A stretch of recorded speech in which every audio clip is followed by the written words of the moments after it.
Well, good afternoon, everyone. Welcome to the RSA. My name is Ashim Singh. I'm an author, broadcaster on the future of work and economic democracy, and I hold the somewhat highfalutin title of Special Advisor on the economies of the RSA. And it is my great pleasure to welcome you all to today's very special online event. Hope those of you watching will take the chance to join the conversation in the YouTube chat here or on Twitter, which you do using the hashtag RSA Philanthropy, and try and keep it clean and charitable, because we are here to talk about giving, philanthropy, altruism, charity, recovery, pandemics, power. What is the role of philanthropy in the 21st century, here and now? Sure, giving is good. We love to give. You wouldn't knock anyone who gives any more than you'd kick a puppy. But in a country where we give less than 1% of GDP to good causes, but we spend nearly a third of GDP on welfare services, is philanthropy a lot of noise and not much substance? Is it worse? In an age of tech oligarchs, are we being zucked by a new kind of tech bro who answers the question of how you solve poverty with, well, we built an app for that. There's no doubt that philanthropic action has had a good pandemic. Mutual aid groups, vax volunteers, AstraZeneca not making a profit on their jabs, but it's the broader story of furloughs, Green New Deals, the point where we realize that big problems need not little platoons, but big government solutions. All this and more, we're going to be discussing with our wonderful panel. Let's meet them all before we get started. First, Paul Vallely, a renowned writer on ethics, religion, international development. He's visiting professor in public ethics at the University of Chester and a senior fellow at the Global Development Institute at the University of Manchester. He's also, Wikipedia tells me, a fellow Borough lad, so top man. Paul is the author of several seminal books, the latest of which we're here to discuss today. Philanthropy from Aristotle to Zuckerberg, which has inspired our get-together, and I hope we'll get into some detail over the next hour or so. Fran Perrin is the founder and director of the Indigo Trust, a grant-making foundation funding primarily in sub-Saharan Africa, which she established in 1999. Fran is also co-founder and chair of the board of 360 Giving, fantastic initiative, campaign aimed at improving the use of data and evidence-based grant giving. And in 2012, she was named Philanthropist of the Inspiring Stuff. And last but not least, we have Sir Bob Geldof. Now, if you've been with that well-known philanthropist, Elon Musk, on Mars for this last few decades, you might not know who my final guest is, but for those who are just re-entering the Earth's orbit, Sir Bob hit the airwaves as lead singer of the Boomtown Rats. He founded charity supergroup Band Aid in '84, Live Aid the following year. These raised over 150 million for famine relief and economic development across Africa. And in '86, Sir Bob was awarded an honorary knighthood for his charity work. He's the recipient of the Man of Peace title, along with numerous other awards and nominations. And he and Fran are two of many prominent philanthropic figures interviewed in Paul's fantastic book. Also, I should note, at the RSA, the Royal Society of Arts, we love a title, but Sir Bob has very kindly agreed that we should call him Bob. He insisted, in fact, we call him Bob for the rest of the talk. So that's what we'll do. Thank you, Bob. Look, thank you so much for joining us today. Let's get straight into it. Paul, let me start with you. I want to get into the book. I've written a book. What my publisher always told me was that a book is a line in the sand. They emerge to speak to some burning need. You spent 5 years of your life researching this work, but I'm sure it draws on years and years of your work even before that. What was the burning need for this book? Why did this story of philanthropy through the ages in our time need to be told right now? Well, I had been working on the opposite journey, as it were, the journey from charity to justice for the past 3 decades, a lot of it with Bob on issues of world poverty, Africa in particular. And I became aware about 20 years ago that philanthropy, which is a kind of background activity, suddenly gained a new prominence. 20 years ago, it didn't even figure in the OECD figures. But by 2011, it was a separate item in the OECD books. By 2018, the OECD were declaring that philanthropy is reshaping the development landscape like never before.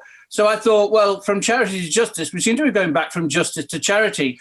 So when I got the chance to start work on something big and meaty like this, I grabbed it with both hands because I wanted to know what it was that was making this transformation. And I discovered that in the past 2 decades, the philanthropy has burgeoned. There are now 250,000 philanthropy foundations. 3/4 of them have been founded in that last 20 years. And between them, they now control $1.5 trillion. And they're having a development, an effect on development, but an effect much wider than that. And so it seemed to me that this was a book which was, it was time to look at this. Yeah, that's fascinating. And I think this idea of activist philanthropy, this charity to justice idea that you talk about in the book, in your interview with Bob, actually, and we'll come back to that when we, throughout the course. Well, the first person to be called a philanthropist in England didn't give large amounts of money away. He was John Howard, the penal reformer. We now know him from the Howard League of Penal Reform. And in the 18th century, the Enlightenment was very much about a different kind of activism. Philanthropists were activists, agitators. William Wilberforce, the slavery campaigner, he was called a philanthropist.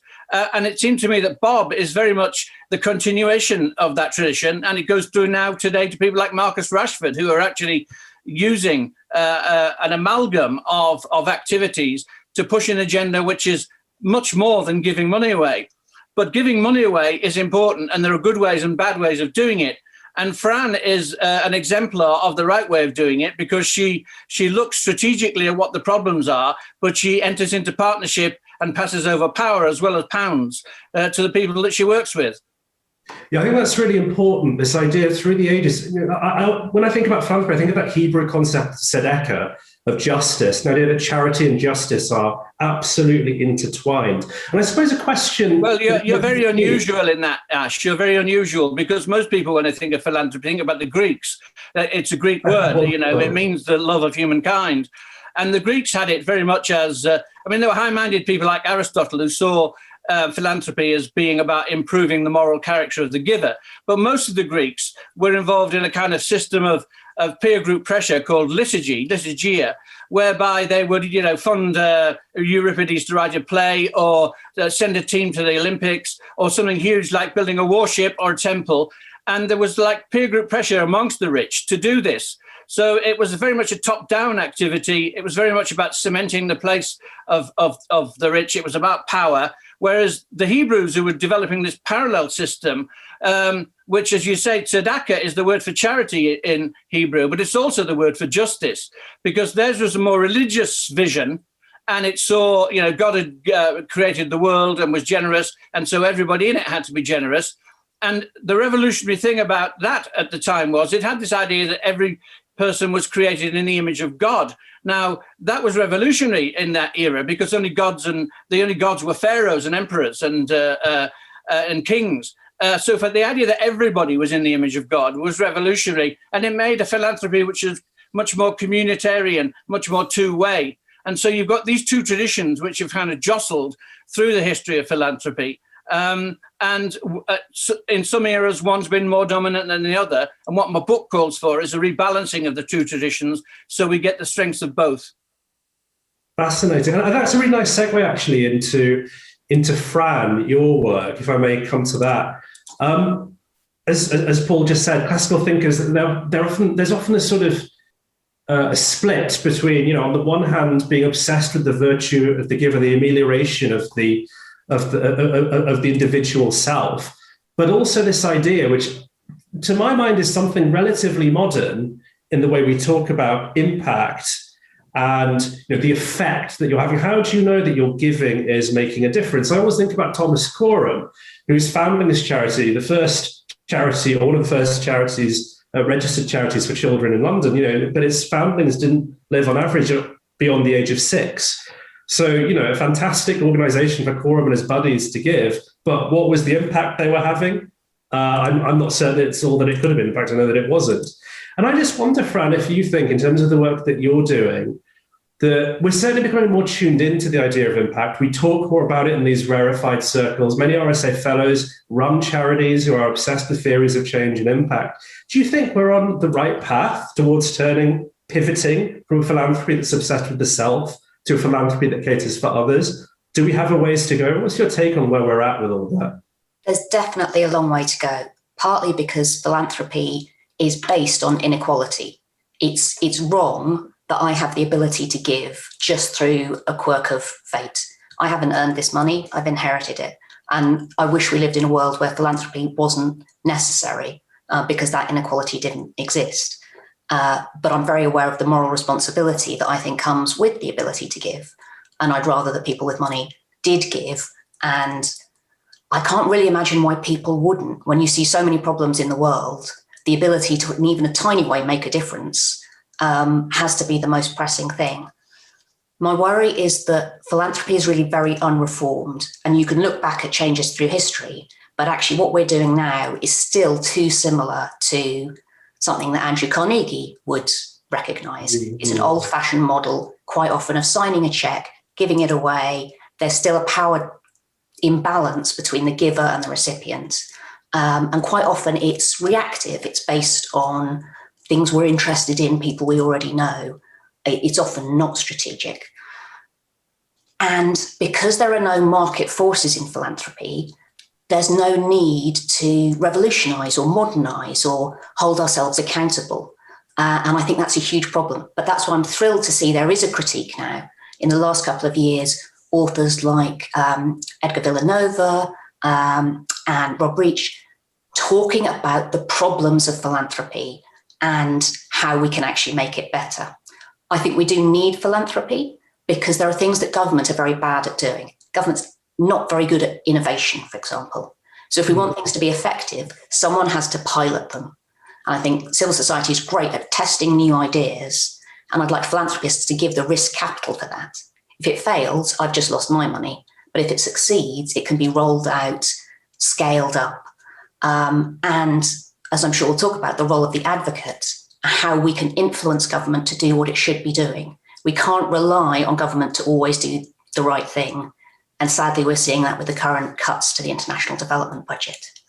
So I want philanthropists to step up, defend what we're doing and say there is a role for it, but also to say we have to get better. And if we want philanthropy to continue, we have to hold ourselves to account, be transparent, and take part in a debate that's honest about our mistakes.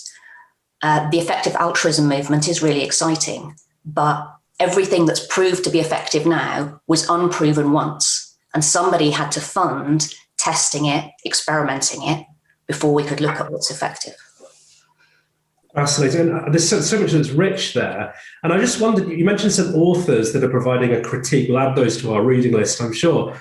But what about examples of practice that you've encountered? Is there anyone that is doing this really well that you think, that you really think, signposts a way forward? I think there are so many people doing it in different ways, and I could pick good examples, bad examples. But one of the problems is that there are so few philanthropists we know anything about because it's still a very private world. And a lot of philanthropists doing the best work are terrified of publicity. I certainly started off as a very private individual. I didn't want anyone to know I had this money, terrified of the press. And so I couldn't learn from other philanthropists. I didn't have role models I could look to. So it was one of the reasons I try and speak more about it now, because I think there's a big role for donor education. In my mind, there's not one good type of philanthropy. You need to see what fits for the scale of your giving. Unless you're Bill Gates, there are very few single problems that you can solve as an individual. So where do you fit in that ecosystem? What's your own talent and knowledge set? I do a lot of work around access to information and the digital world because that's what I know, so I can be a more informed donor. And what time do you have to give? It's not just the money. If you want to be a champion for a cause, you have to give your time as well. And you need to know how much of that you're willing to put in. Is this your day job or is it your hobby? So we need philanthropists who'll fit lots of different types there.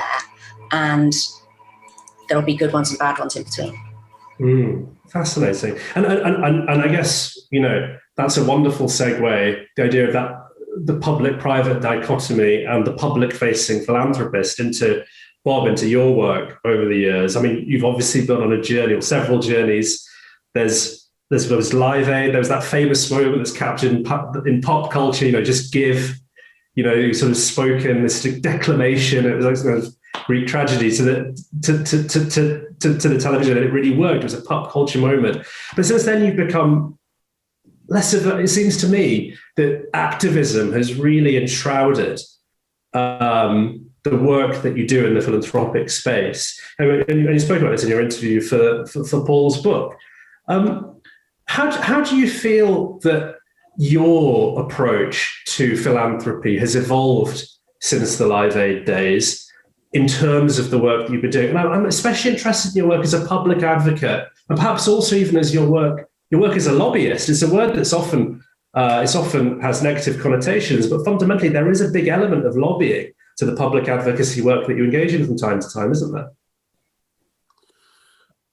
Yes, and arguably that's the most important. But I go back to something more fundamental and profound, which is almost dismissed. Practically everything that we've talked about so far is a result of a developing type of economy and therefore politics. And my pet logic at the moment is that there's an entirely new economy which is yet to be understood, that functions around the digital age. And it moves at such a scale that there is no known politics at the moment that can handle this massive new global 21st century phenomenon. And as a result, you're getting almost back to an old style, as we've heard, Carnegie type thing. And I've got a big thing for Carnegie. I don't think it's as cut and dried as Paul makes out in his book. I don't think he was guilt salving. I think he's a businessman who just thought, what's the point? At a certain point, money is valueless. You have none, it's got no value. You've got so much. Having everything is meaningless. Your 25th Picasso, your 8th house, your 16th private jet. So what do you do with it that gives you the same sense of achievement that you would get from a great business deal? So Rockefeller and Carnegie went off and did profoundly excellent things, actually. The Carnegie Libraries, I'm a beneficiary of in Dunleary in Dublin. That's one, or you could argue I wasn't a beneficiary of it, but there. And I always revert back to this notion of charity, which does bear on the notion of philanthropy we're talking about now. It's a profoundly personal, individual act. And that always strikes me as being, this sounds mawkish, but deeply moving if I think about it. So you're walking by and you see someone homeless in the doorstep and you chuck him a quid. And it's no, not in my name. Let me give you a hand up here. And the most I can do, and the most people can do, is put the pound, the euro, the dollar, the yen into the charity box. That is a profound act of almost unconscious humanity. No, I'm not standing for this. And the most I can do, even in that fleeting instant, and Vallely deals with this in the book, sort of the genetic, almost altruistic notion, which I find really interesting as a phenomenon of Darwinism or Dawkins, as he talks about. One of the more interesting characters in the book, George Price. You see, the point is to pass someone by, whether it's on your TV screen or in the slightly warmer porch of the local bank, and to not even acknowledge it, not to see it, is a grotesque human failure. On the other hand, to pause, and again, because it's so ubiquitous now, many of us just, there it is again, but to pause and extend the hand of fellow humanness, not humanity, but humanness, I think is the essence of what it is to be alive. And to fail to do that, then something in the human spirit withers and dies. So you are less alive to the world by ignoring it. That's the first thing. The second point about charity is that when you put your quid in the UNICEF box or the Oxfam box, you are enacting something ancient and profound, genetic, altruistic, and necessary. But when 1 million people do that, then it is profoundly political. And politics are only about numbers. Now, you can have a great think tank, or a philanthropic organization, and, you know, people go, oh, yes, and you'll have a conference, but it's only through the numbers behind you that you have access to the halls of power. And when you have access to the halls of power, you begin to discuss policy, never dictate it, but you can discuss it. So all of this is about the individual within society. And of course, we are consumed these days with the notion of individualism. And what Vallely talked about, Sadaq, and what you talked about, or the Islamic concept, or even the concept anywhere in the world, is usually about the individual deciding, I can do something with this money, or I can help. The paradox of individualism at the heart of it is that it only works when we act in concert for the common good, because we will not survive alone. So that's, to me, the impulse. When I watched the TV screen that October 84, it was exactly the parallel of walking by some homeless person over the air ducts of some bank. We were made alert to something, and unbeknownst to me, it was sickening to everyone in the UK. It was monomedia. It was the BBC or ITV. It was the 6 o'clock news. Of course, there were other people watching. I just didn't think that. So I responded in the way I knew how. Immediately, I went to Africa with Paul, who I'd followed his reading in the Times to get more of an understanding of this. But largely, I was sickened and ashamed and angry. So they're the responses. That was it.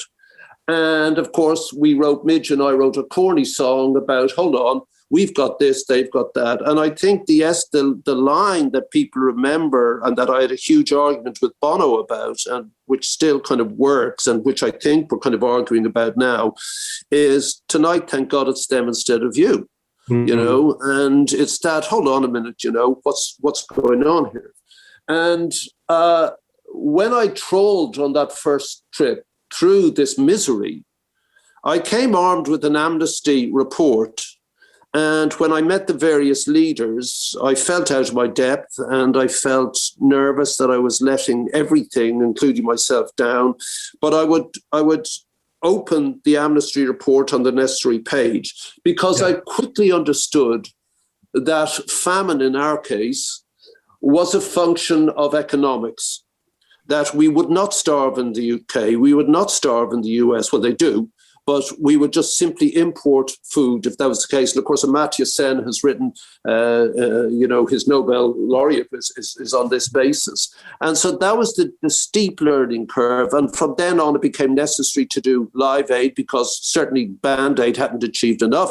Live Aid needed to immediately deal with the dying. But what Live Aid mainly gave us, besides, I suppose, £1 billion in today's terms, was access to Margaret Thatcher, to Mitterrand, to, I can't remember who the leader, Reagan, and that sort of crowd. Yeah. And that began, it wasn't that I was naive about politics, I was always interested in it, but it led to Live 8, which is, you didn't mention it, and it's odd because it was quantifiably greater. And it came about because, again, this thing about being able to mobilize the political forces largely, it was the numbers of Live Aid watching the television that gave us 1.2 billion people in our back pocket. Gradually, a generation came to power who had been part of Live Aid, and I was able to persuade the Prime Minister that we needed a newer branch report, but one with teeth. And Vallely and I sat on the culture part of this, because culture had been ignored. And I go back now to the previous point about indigo, that the people in whose name we were doing this, and we were, had really not been consulted. And why a lot of the failure of developmental aid had failed was because of unknown cultures. We really didn't understand how all of this worked at the other end. And I think even for Paul, it was really interesting I mean, this was profoundly, I quite like this stuff. That's the odd thing. You know, I didn't know it, but I'm a bit of a geek. And the next part was to force Blair and Brown to enable this commission report, which was really good. I'm not proud of much. In fact, nothing, I think, except maybe that commission, which is largely forgotten. It leads to Live 8, it leads to the G8 having to acknowledge the debt issue, which they largely did away with under certain conditions, and 50 billion extra per year. So what Band-Aid and Live 8 achieved 20 years later was minuscule compared. Did things change? Yes, some of the economies began to take off. Ethiopia, for example, which is now regressing, unfortunately. Democracy of a given type, usually arrived at through their own circumstances, which is always tenuous. That began to arrive. The world began to change. The Washington Consensus was seen as nonsense. So these things do change. And I'm not sure about the proliferation of think tanks. For example, we set up Data, which became the One campaign, which was a deeply, and still exists, and is full of geeks submitting policy. And then the final part, sorry for taking up so much time, was the constant barrage from a certain quarter about the naivety of these populists in pop music. It's not about aid, it's about trade. It is about aid. It is about aid. You know, stop.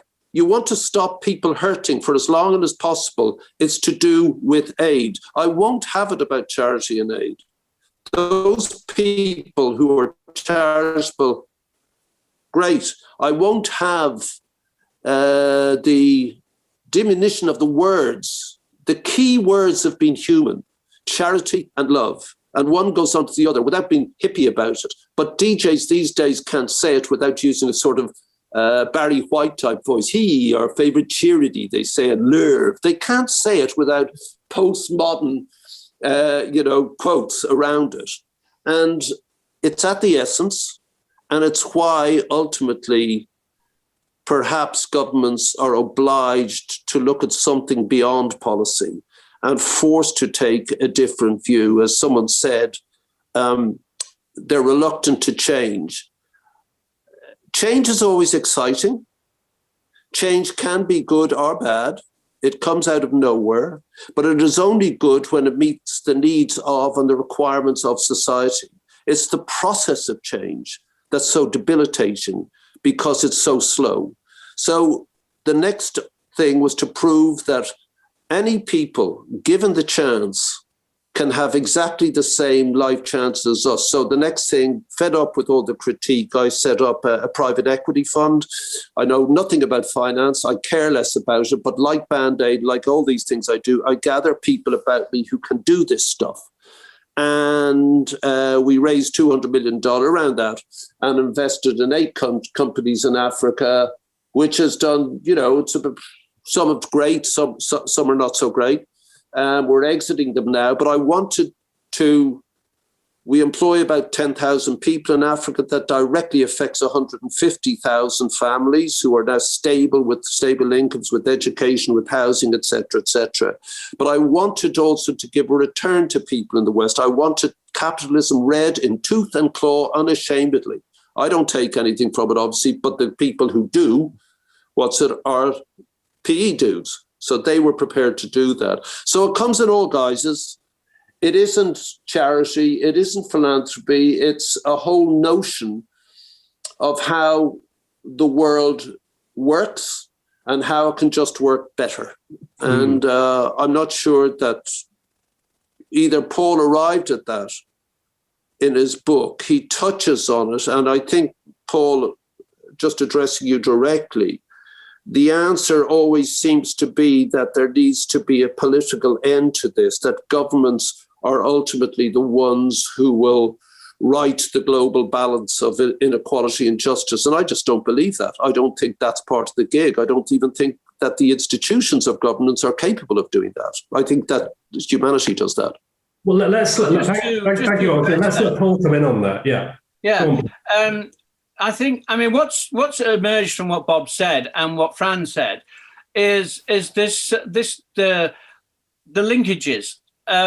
There are mixed motives in all philanthropy. You know, some people are not genuinely altruistic and others are scheming. And I mean, some people are, but most people have got a mixture of motives. They want to be well thought of by their peers. They want to do some good in the world. They want to give back something. They want to cement their place in society. There's all kinds of things going on at the same time. And the idea that it's either or is wrong. And as Bob said, I mean, Bob was sounding like the Pope then. Pope Francis actually says, when you give to a beggar, you mustn't just toss the coin into his hat. You must put it in his hand, look into his eyes and talk to him. And at the same time, you must put the money in the Oxfam box or whatever. There is no either or about it. You've got to do all of those. And what Fran illustrated was the need to learn from those kind of linkages. She talked about effective altruism. I mean, effective altruism is great. It's the movement which focuses on, what's the most good you can do. Look at the data, look at the figures, and it's obvious where you should be spending your money. The downside of effective altruism is that it works fine with a simple model of change. $3 equals one bed net, so that's one life saved. But it doesn't work well if you're looking at something like an international human rights organization like Global Witness, which is looking at the activities of international mining and logging companies and their impact on human rights and in the environment. And, there's no simple theory of change. So effective altruism doesn't work there. So it's with it. The conclusion I came to after 5 years working on the book was that there are valuable things in all these different spheres. And in the democratization of philanthropy through things like comic relief, through crowdfunding and so forth, there's value in all of these areas. The key is to try and work out where those different areas do that best and where they are actually, wasting effort. And if you can bring the disciplines to bear upon the humanity, so you're uniting the head and the heart, then in all of these areas, you can find valuable ways of going forward. Yeah, I think it's really interesting. In my book, The Moral Marketplace, I dive deep into some of these, what you might call hybrid instruments, these new ways of doing good that enjoin, folks from the finance industry, folks from other disciplines, and enjoin their presence, enjoin their disciplines. Well, your book is very much about the social entrepreneurism that Bob has just talked about, absolutely, and that Fran indulges in. I mean, there's the risk of consensus breaking out. There are good things to be done in all these areas, and the people in this room are part of it. Well, let's smash the consensus. Because why not? I mean, we have a brief time on this planet. Let's smash the consensus. Isn't the problem here? This was put to me actually on this stage. Well, not this stage. I'm in my kitchen, but on the RSA Great Room stage by a guy called Geldoff, who's looking at this stuff from the American perspective. He's a journalist. He's not an economist. He's not a finance guy. He just says what he sees. He has an opinion. He writes about it. But his critique, it seems to me, is Aristotelian. What he asks is, okay, people like me can talk about financial instruments. People like Bob can set up their ventures and their incredible ways of working these cross-sector partnerships. People like Fran can talk about impact. But this is a question for all of you. Please jump in. Isn't the question here rather simple, which is about virtue? Are these the people we really want to have this much power and agency over the futures of others? Do we really want people who we have no control over having this much real objective power over people's lives, with philanthropy and philanthropic impulses, social investment, social entrepreneurship being merely their conduit, their vehicle for that power? Well, I'll let a virtuous system in that. I'll let the others talk to the specifics there, but on a general point, Anand is the opposite of Aristotelian. He's got no concept of moderation at all. He's not got any concept of good coming in various different places. He takes a kind of, in the old 60s view, a revolutionary socialist view, which is kind of like pull it all down and start again. taxes, taxes, taxes, that will solve the problem. Well, it won't solve the problem because, as Fran has pointed out, philanthropy's got a really important role to play in taking high-risk, innovative strategies, in bolstering small groups in civil society who can to give a voice to the voiceless against the market and the state. If you went down the route that he goes down, you just end up with Edmund Burke famously said, "Nobody made a greater mistake than he who did nothing because he couldn't do everything," or something to that effect. Yeah. And Annan's formula leads you down that cul-de-sac.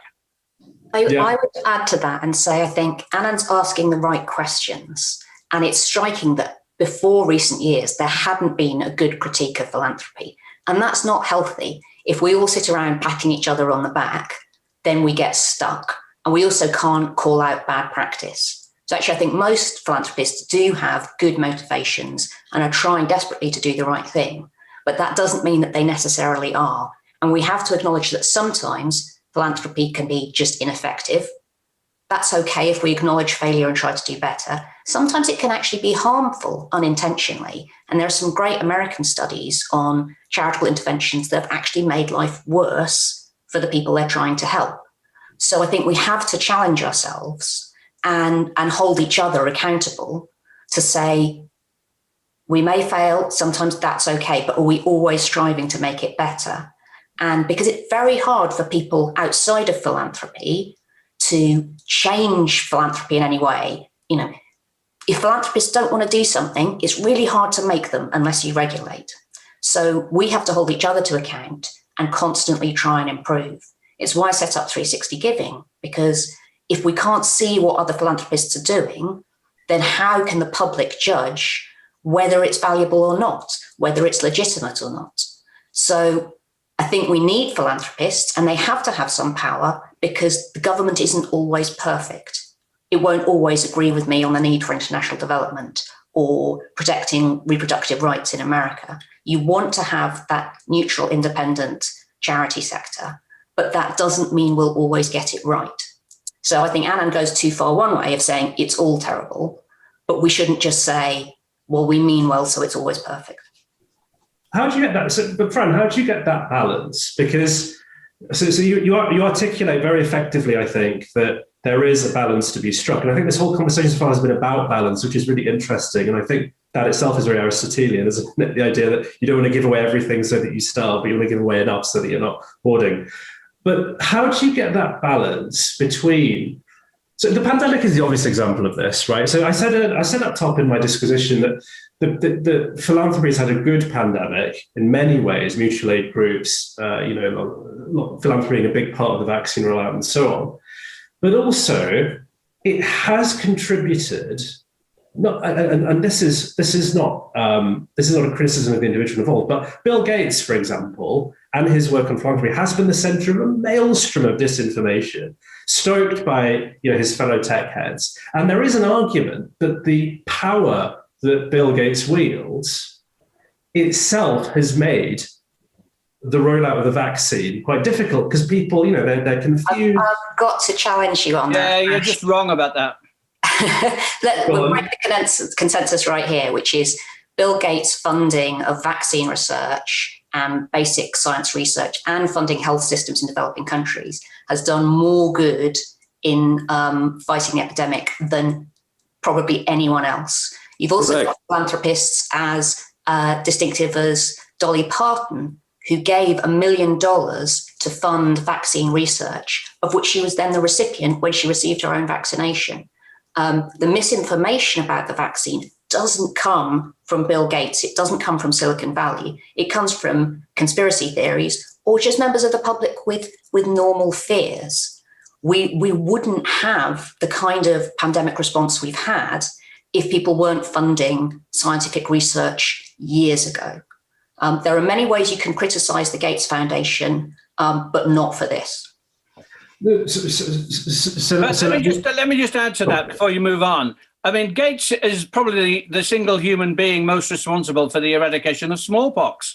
on this, of polio on this planet. You know, used to cripple 1,000 children every day, and it's gone.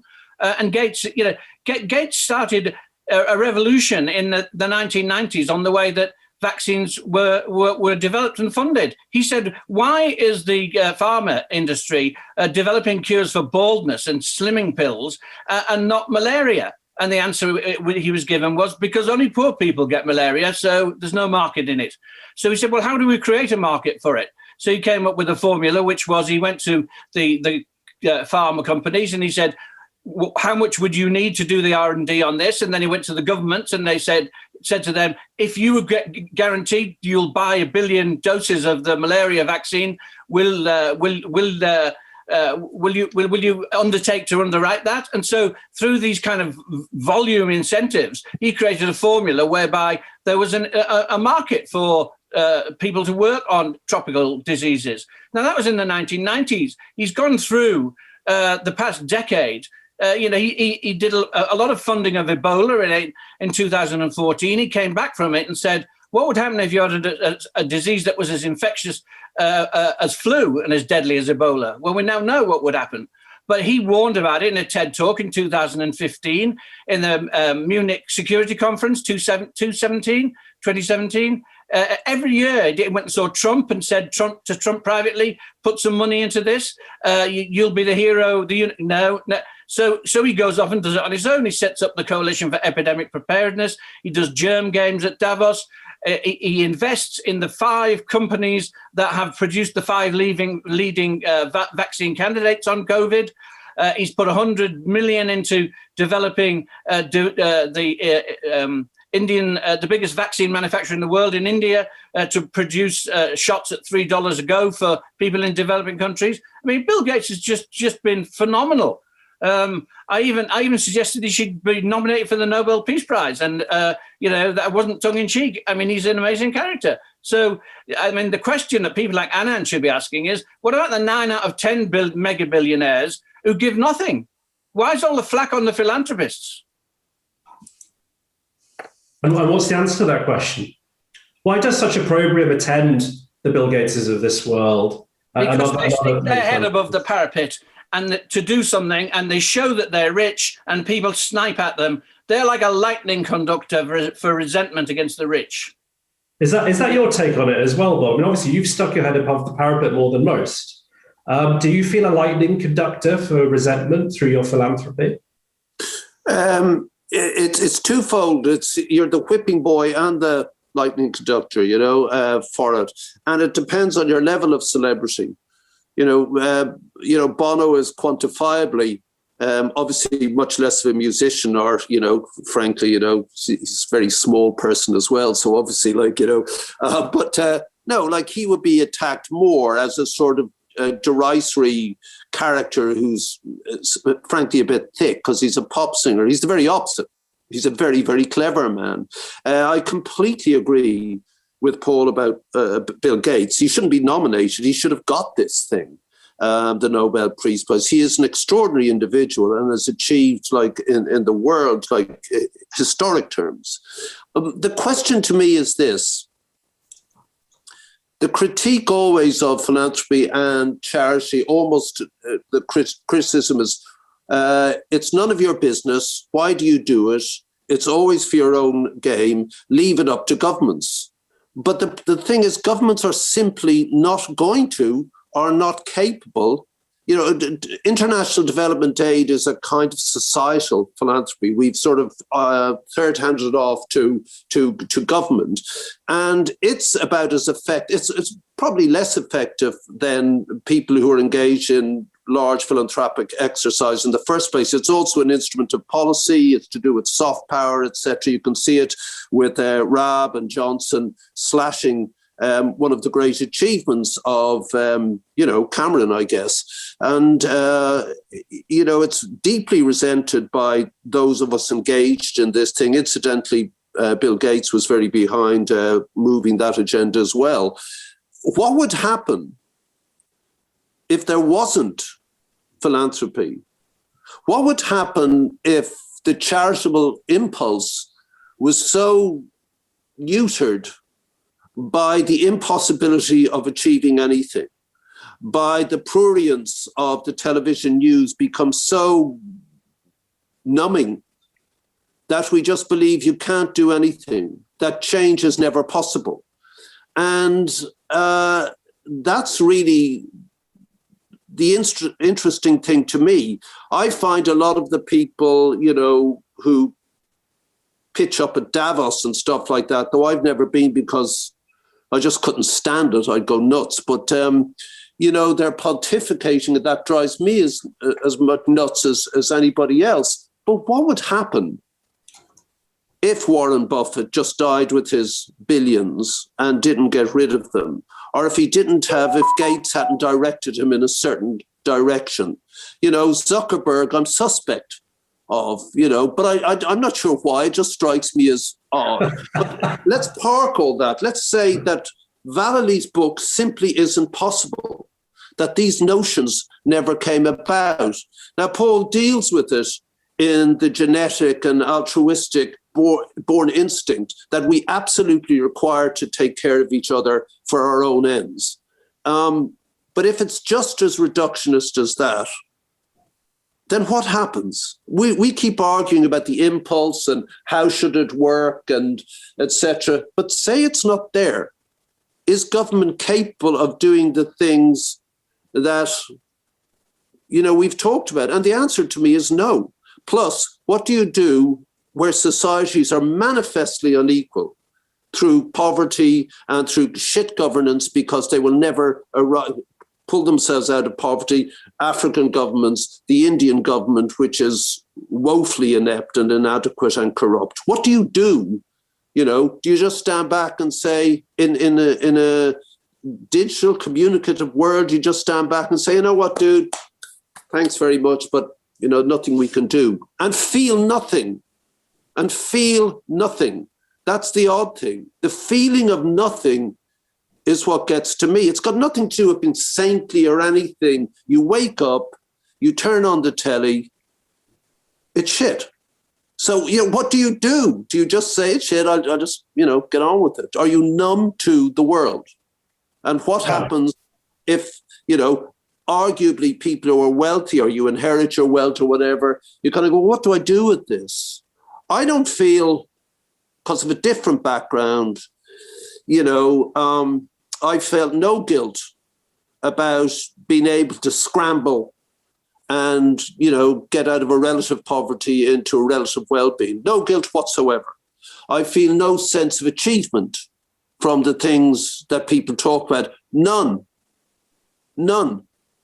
I feel no sense of pride, save for something that's so out of my ken, like the Commission for Africa report, which will just gather dust now in the future. Maybe that, but I don't feel those things. So when Paul writes about that a lot of people are motivated by that, or, you know, that they want kudos or stuff like that, yeah, possibly. I don't think Gates does. You know, he's got kudos for inventing the 21st century. He doesn't need the polio stick along with it.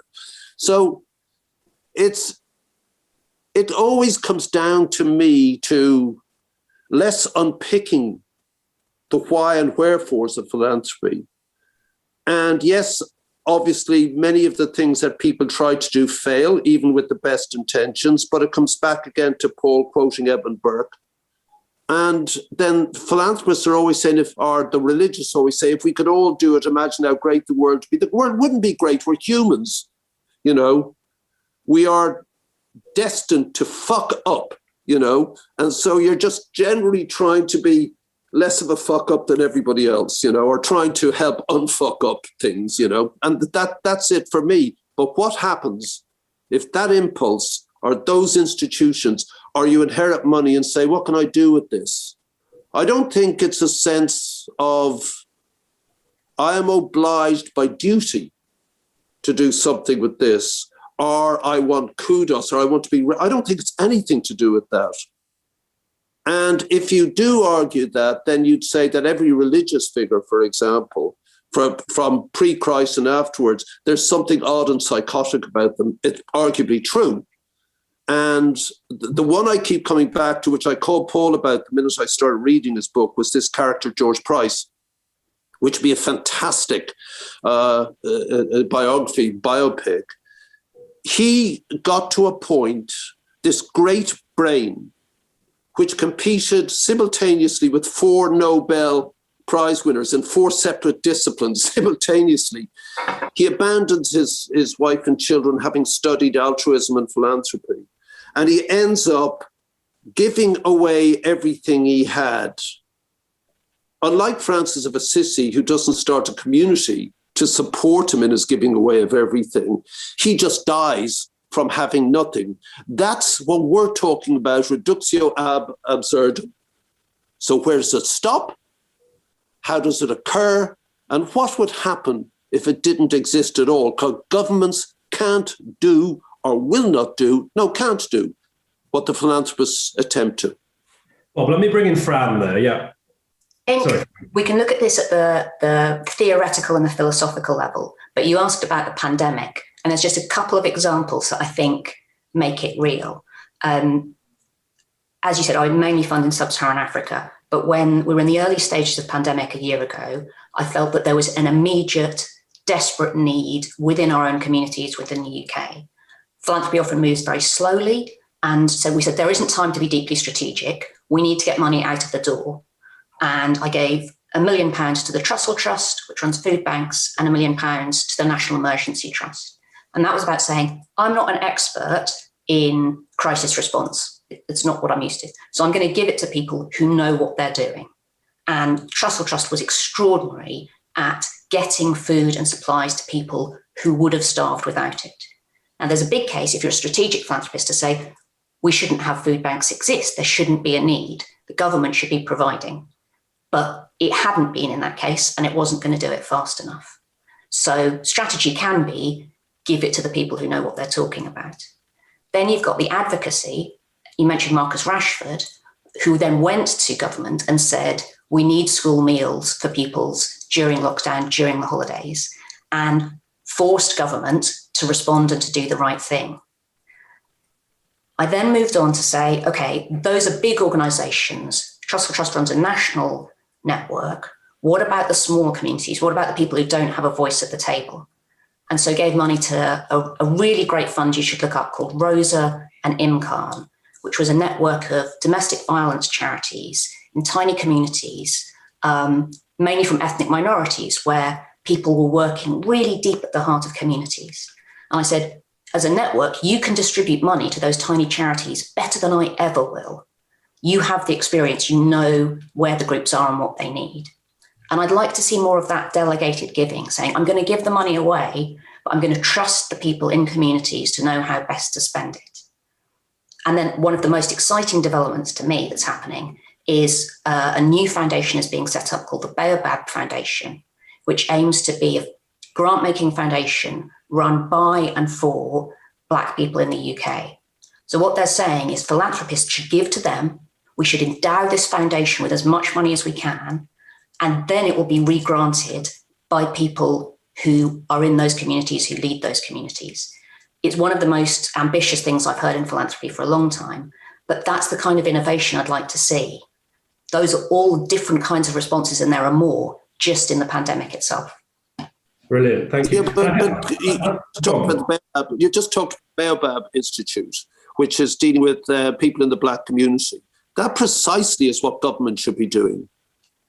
And they can do it. That's the difference here. And I think the critique then comes in because you've allowed Baobab to do that, then it's given the government an excuse not to bother, not to have to deal with it. And so they pass by. And, you know, the root of what's going on with poverty in the Black community must be addressed. Not simply just giving, you know, the victims of this money to get by. And in that case, I can see the critique of against philanthropy. You're just letting the government off the hook. Sorry for taking up so much of this time. There's two things. I mean, obviously, we still do Band-Aid every single day of the week. And if I get satisfaction out of anything, even though the lobbying and the policy have made much more difference, I go back to the Band-Aid stuff. Obviously, we're dealing with the horrors in Tigray. I think about 4 weeks ago, 12 schools that we paid for, were razed to the ground, teachers raped, the male pupils were brought home and made to rape some of their family members. And so that goes on. BBC really haven't covered this to their disgrace, because they couldn't get in, was their excuse when I called the foreign editor of the BBC, why aren't they there? That's heartbreaking and disgusting. But while we'll deal with that and the refugees and the internal displaced people within Tigray and on the Sudanese border, we also fund an organisation that came out of Band-Aid. Two Scottish guys saw Live Aid and start doing something. As you may have heard of, it's called Mary's Meals. And Mary's Meals is really simple, and I love it. They give one child every day one guaranteed meal. Now, I can't think of anything more fundamental, more basic, more simple. My problem is that year after year, as more children get a meal, these guys have to keep fundraising more and more. It's like a developmental Ponzi scheme. What happens when 1 year a funder drops out? How many thousand children don't get a meal? At the moment, we're funding, I think are helping to fund 120,000 children in the Tigrayan capital of Mekelle. 1 meal a day. I love it. It just appeals to me. That's why what I saw on telly. And they're great. That's one. The people who build the schools are a local NGO. It's a tiny little agency called Asset out of the UK, but it's a local thing. The second example I want to give you is when the people who we brought in to actually run Band-Aid, who all did it for free and were extraordinary and built up quite a big organisation, which we had built-in obsolescence because I didn't want to be Oxfam 2 or whatever. But they taught me a lot. And one of the things that Penny Gendon, who was brilliant, who ran it, she came to us with a small little project. I can't remember what country it was, but it was small. And it was the women there wanted to buy 10 goats, I think. They had a couple, but they wanted to buy 10. And the argument amongst the trustees, the 6 of us who are still there, we're not in the business of social engineering. Penny's point was that the women, this will give the women agency. It will also be, a business that they can possibly move into cheese or something like that, whatever. But anyway, we went for it, even though our business was not in trying to change an entire society, even if it was a small little village. And the women were given nothing. I think it was literally $100. And with that, they bought 10 or 12 goats, I think it was, possibly less. And they did very well. And the first thing that happened was that they'd give all their money, after they'd made a dress for themselves, they gave all their money to their husbands who gambled or drank it away. And so the project reverted back to things as they'd always been. So did I derive a lesson from this that you shouldn't mess with the essential local culture, that your interference actually damaged much more the equanimity of the people in that village? And I don't know what the answer is. We followed it up, but I can't remember. It was years ago. And again, the critique of philanthropy is that, what's that thing where angels fear to tread? Fools step in where angels fear to tread. I know what you're saying. You give it to people who actually know what they're on about. But by giving it to the Baobab people, who I'm sure are absolutely brilliant and know their stuff and are connected with the community, you're letting this government off the hook. And this government will do anything to be off the hook. They have no sense or feeling of, in my view, of society. And we seem to be allowing this to happen. We seem to go along, it seems to be the tenor of the times that this is okay, that there's some sea change in the way that Britain is thinking. I'm very uncomfortable in this. The society I arrived in from Ireland was radically different in its atmospheres and in its possibilities, and allowing Paddy here with zero qualifications, get on with it, etc. I'm not sure that attitude exists. And by allowing them, by having great institutions and great people behind those institutions, forget global, that the interference with this part of the community of Britain negates the duty of government to achieve an equitable society. And I sound very lefty here. Vallely knows I'm not. I go either which way. It just seems to be wrong. I totally agree that we shouldn't let governments off the hook. But by the same argument, you shouldn't give that £1 to a homeless man sitting on the street, because that could be seen as letting government off the hook about homelessness. I'm interested more in the giving away of power, which is to say, we're sat here as three panelists, all white, and philanthropist is the least diverse sector I know. We have to think about giving away our power and letting other people make decisions about their own lives. I don't think that gets governments off the hook, but it's saying we will at least give up the power that we have so that people can have their own agency. Your point well made. I don't think the analogy is good. £1 to a homeless person goes along with the fact, I wish he wasn't homeless. But if 1 million people give £1 to the homeless, things change. And that's my point. Then you deal with the problem of homelessness, and they have to, because it's 1 million people. And if you want to make an issue of it, they're going to lose 1 million votes. I think what all of this underscores... Sorry. I was just going to say, it seems to me that what we're talking about here, what we've been talking about throughout this session, that we now must bring to a close, unfortunately, because we could indulge in these conversations all day. I think they're fascinating. What we're really talking about is change. We live in a time, our problems multiply across every front: the return of populism, climate crisis, racial injustice. These are problems to which philanthropy and the charity sector are not immune. We talked about the fall away of the Washington consensus earlier. The pandemic might bring back the rise of a really hardcore neoliberalism on steroids. We see it in certain aspects of my economic research. So it seems to me these battles are never won. It's actually Thatcher who said the battle for our ideas is never over. We're always fighting it. And I suppose my question, this is the final question, I want to give this one to Paul, actually, to give him the final word on this, but also to get what he's learned from researching this book is, what is the future vector of philanthropy's contribution to the fight for change, for sustainable change, for lasting change, given all the problems we face? What is the future of philanthropy in a time of multiple crises as we live in now? Well, philanthropy has to take its role alongside other institutions. And as both Bob and Fran have touched, these problems are multifaceted. You give money to the homeless man, but you do something about homelessness. You give a meal to the starving child, but you try and change the governance structures of the country, which have brought about the conflict, which have led to the child being starving in the first place. And there's an interaction between philanthropy, between government, between the business sector, and between the ordinary citizen and the activist. They've all got something to contribute.